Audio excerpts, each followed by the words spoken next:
हरे कृष्णा। मैं आज से स्कंद पुराण का पाठ शुरू कर रही हूँ। इसमें कथा कुछ इस प्रकार है। भगवान शिव की महिमा से शुरू होता हुआ दक्ष शिव जी की द्वेष तथा दक्ष यज्ञ में सती माता की स्टोरी के बारे में बताया गया है। कथा कुछ इस प्रकार है।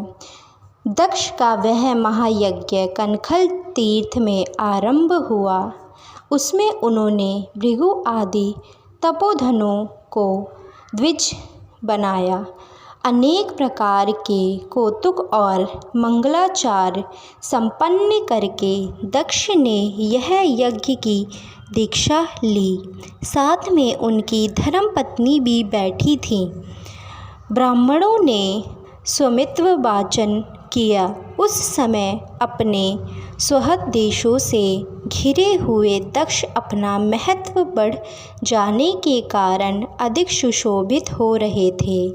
इसी समय महर्षि दधीचि ने वहाँ दक्ष से इस प्रकार कहना आरंभ किया। प्रजापते, यह देवेश्वर गण, यह बड़े बड़े महर्षि तथा लोकपाल भी तुम्हारे यज्ञ मंडप में पधारे हैं, तो भी पिनाक्राणी महात्मा शंकर के बिना यह यज्ञ अधिक शोभा नहीं पा रहा है, जिनके बिना मंगल भी अमंगल रूप में ही परिणित हो जाते हैं तथा जिन त्रिनेत्रधारी भगवान के अधिकार में आने पर अमंगल भी तत्काल मंगल के रूप में बदल जाते हैं, तब तक यहाँ क्यों नहीं दर्शन दे रहे हैं? दक्ष, अब तुम्हें ही भगवान विष्णु और इंद्र के साथ जाकर परमेष्टि भगवान महेश्वर को बुला ले आना चाहिए। उन योगी शंकर की उपस्थिति से यहाँ सब कुछ पवित्र हो जाएगा, जिनके स्मरण तथा नमोचरण से सब पूर्णमय हो जाता है। दधीचि का यह वचन सुनकर दक्ष क्रोध में से भर गए और बड़ी उतावली के साथ उत्तर देने लगे। उनका भीतरी भाव तो दूषित था, किंतु ऊपर से वह हंसते हुए से बोल रहे थे। उन्होंने कहा, संपूर्ण देवताओं के मूल हैं भगवान विष्णु, जिनसे सनातन धर्म की स्थिति है, जिसने संपूर्ण वेद यज्ञ और नाना प्रकार के सत्कर्म भी प्रतिष्ठित हैं।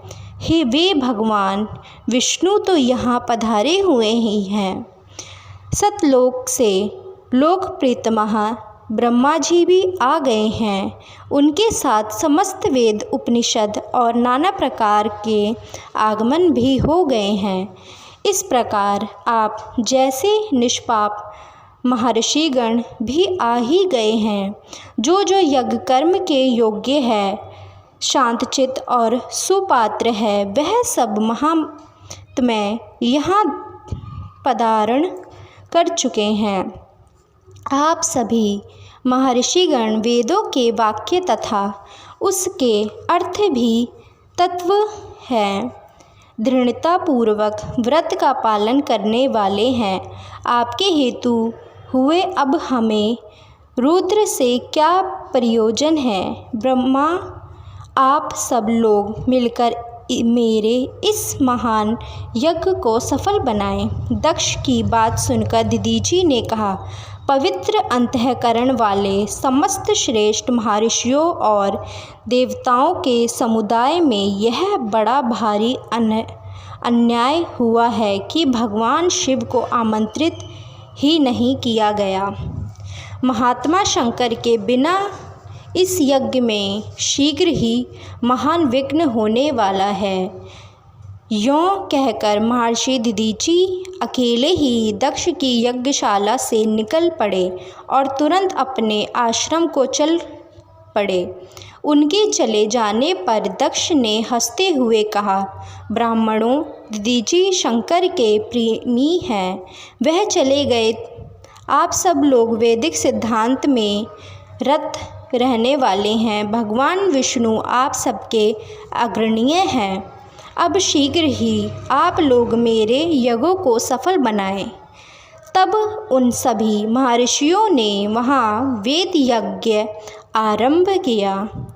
इसी समय महादेवी दक्ष कुमारी सती ने, जो गंधमादन पर्वत पर अपनी सखियों के साथ विराजमान थीं, रोहिणी के साथ चंद्रमा को कहीं जाते हुए देखा। वह यज्ञ में ही जा रहे थे। सती ने अपनी सखी विजय से कहा, विजय, तू शीघ्र ही जाकर पूछ तो सही, ये चंद्रमा कहाँ जा रहे हैं। उनके आदेश से विजया चंद्रमा के समीप गई और यशोचित विनय के साथ उनकी यात्रा का उद्देश्य पूछा। चंद्रमा ने दक्ष के यज्ञ में जाने का सब वृतांत बता दिया। यह सुनकर विजया को बड़ा हर्ष और विस्मय हुआ। उसने तुरंत लौटकर सती से चंद्रमा की कही हुई सब बातें कह सुनाई। सुनकर सती देवी ने विचार किया, क्या कारण है जो पिताजी मुझे नहीं बुला रहे हैं? क्या मेरी यशस्विनी माता भी मुझे भूल गई? आज मैं भगवान शंकर से इसका कारण पूछती हूँ। यह निश्चय करके सती देवी ने सखियों, वहीं ठहरो, यदि और स्वयं भगवान शंकर के पास जाऊंगी। उन्होंने देखा त्रिनेत्रधारी महादेव सभा मंडप में विराजमान हैं। चंडमुंड आदि सभी पार्षद उन्हें सब ओर से घेर कर बैठे हुए हैं। वाण, मृंडी, नंदी, महाकाल, महारौद्र, महामुंड, महाशिरा, ध्रुमक्षय, ध्रुमकेतु, ध्रुमपाद तथा अन्य बहुत से गण भगवान रुद्र का अनुवर्तन करने वाले हैं। वह सभी जितेंद्रिय तथा वितराग हैं। लोक कल्याणकारी भगवान शंकर उन सबसे घिरे हुए हैं और परम अद्भुत आसन पर विराजमान है। सती का मन भगवान शिव का दर्शन करते ही उनकी ओर आकर्षित हो गया। वह सहसा अनेक समीप चली गई। भगवान शिव ने बड़े आदर के साथ प्रत्ययुक्त वचनों से सती को आनंदित किया और कहा, हे प्रिय, इस समय यहाँ तुम्हारे आगमन का क्या कारण है? हरे कृष्णा।